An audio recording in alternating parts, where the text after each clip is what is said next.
Welcome to this podcast on experience marketing. In the next 10 minutes, I would like to introduce you to this field by answering 3 questions. Firstly, what is the experience economy? Secondly, why should businesses use experience marketing? And lastly, how can businesses use experience marketing? Enjoy. Economic value progresses. In the beginning, commodities like minerals, vegetables, and animals were the predominant economic offering. With the Industrial Revolution, commodities were converted into goods. And as competition increased, goods became commoditized, as people don't care about who makes a good, but care only about the price. Think of IBM, which a long time ago was the first and exclusive producer of personal computers. Nowadays, there are hundreds of computer manufacturers. As goods were customized, they became services. Think of Dell, which allows you to customize your computer and then delivers it to your home or workplace. And today, also services have become commoditized. Think about internet access, telephone services, but also aviation. Do you really care about which airline is flying you from A to B? Nowadays, we are witnessing the first signs of the next step in the progression of economic value, which is the result of what happens when a service is customized in such a way that it is exactly what a customer needs at a specific moment in time. Then you can't help but turn it into a memorable event. You can't help but turn it into an experience. Perhaps the number one example of an experience is Disneyland. You do not go to Disneyland to park your car. You don't go to Disneyland to buy Disney merchandise. No, you go to Disneyland to experience the magical world of Disney, to have a memorable day with the family, and to see your kid amazed by a wonder world. But experiences are by no means exclusively the area of the entertainment and hospitality industries. Again, consider the Heineken experience. Here guests pay to experience the Heineken brand. To show you what that means, here is another clip shot inside the Heineken experience.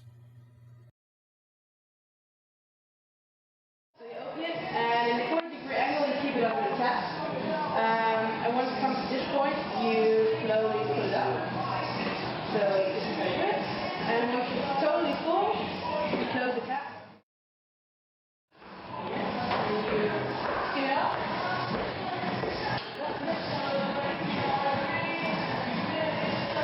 That's okay. That's good. You just keep it a bit more up to snap, because there's a lot of pressure on the tongue. That's okay. You drink it.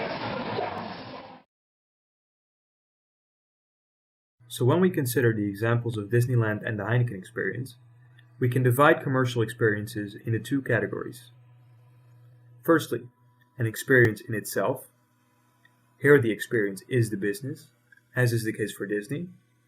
And secondly, an experience which is used to promote an already existing good or service of a company, as is the case with the Heineken experience. Here the experience is used as a means of promotion, although this does not mean that the company cannot make a profit on the experience itself. Regardless of the nature of the experience, 2 things remain the same, and that is that a good experience should be personal and memorable. This is also why an experience is its own promotion, for if a commercial experience is both personal and memorable, then it will leave a lasting impression on the customer.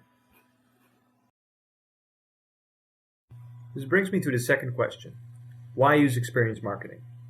A first reason to start marketing experiences is because customers are willing to pay a premium in exchange for getting to experience a product offering. This is directly related to the progression of economic value mentioned earlier. Consider the example of a cup of coffee. As coffee beans, a cup of coffee is worth no more than a few cents. When the coffee is packaged and sold at a supermarket, it is already worth about 25 cents. And if the coffee is brewed and served by a waiter, it sells for $2.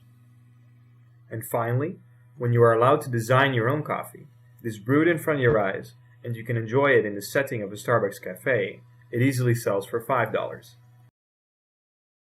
Another reason to use experience marketing is to position your company. Consider the example of a competitive industry such as the airline industry.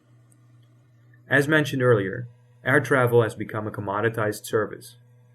Both SouthWest Airlines in the United States and Ryanair in Europe have a reputation for being low-cost airlines. Both sell almost exclusively through the internet and only offer short-haul flights. Unlike Ryanair, however, SouthWest Airlines is also well known for the in-flight experience it offers its customers. Southwest crew are known for entertaining their passengers, as you will see in the following video clip. I just don't want to do the whole boring, hey, welcome aboard Southwest Airlines. So here's what I need. I just need you guys to stomp and clap. You're going to keep a beat. You're my percussion section, okay? So you're going to do it on my cadence. So it's going to be stomp, clap, stomp, clap, stomp, clap. Come on now. All right, beautiful. This is Flight 90 SWA. Sit back, relax, have a good time. It's almost time to go, so I'm done with the rhyme. Thank you for the fact that I wasn't ignored. This is SouthWest Airlines. Welcome aboard.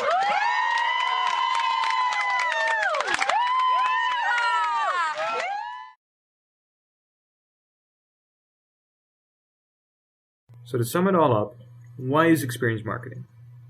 Because customers are willing to pay a premium, because it helps to position your company, because it helps to boost sales of non-experienced goods and services, and lastly, because it can improve customer satisfaction. This brings me to our last question. How can companies offer experiences? Although many consultants specialize exclusively in answering this question, it is possible to give some guidelines based on the marketing mix.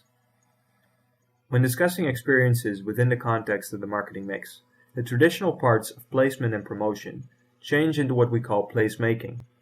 I'll get back to placemaking shortly.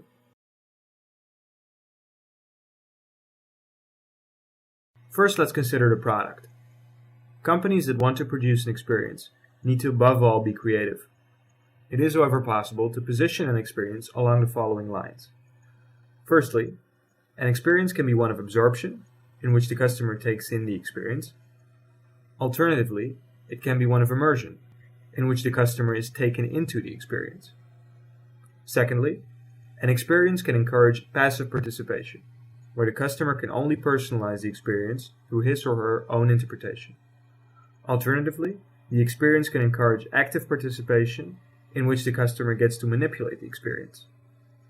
Above all, it is important that the experience either is customized towards the customer's needs, or that the customer can do so himself. Now consider price.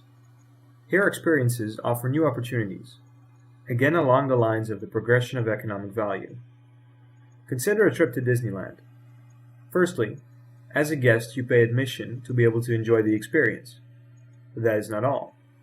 You also pay Disneyland for the service of being able to park your car there. And then, by the time you have enjoyed Disneyland, you or your kids might want to buy some merchandise. Therefore, experiences offer great opportunities for bundling product offerings and other forms of cross-selling. In addition, since experiences are highly personalized, businesses can take full advantage of price discrimination, varying experiences based on the customer's budget.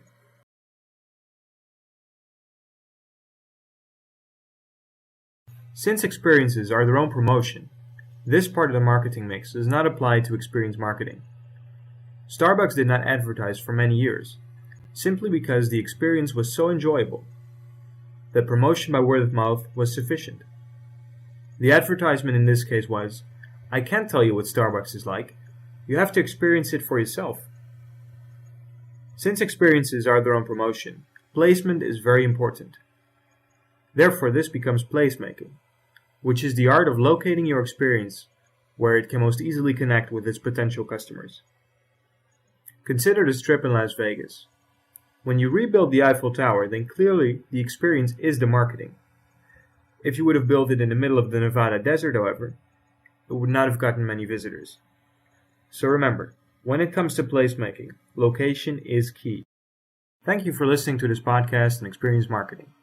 I hope I've given you a clear introduction to the field, and I wish you good luck with your ventures. Thank you.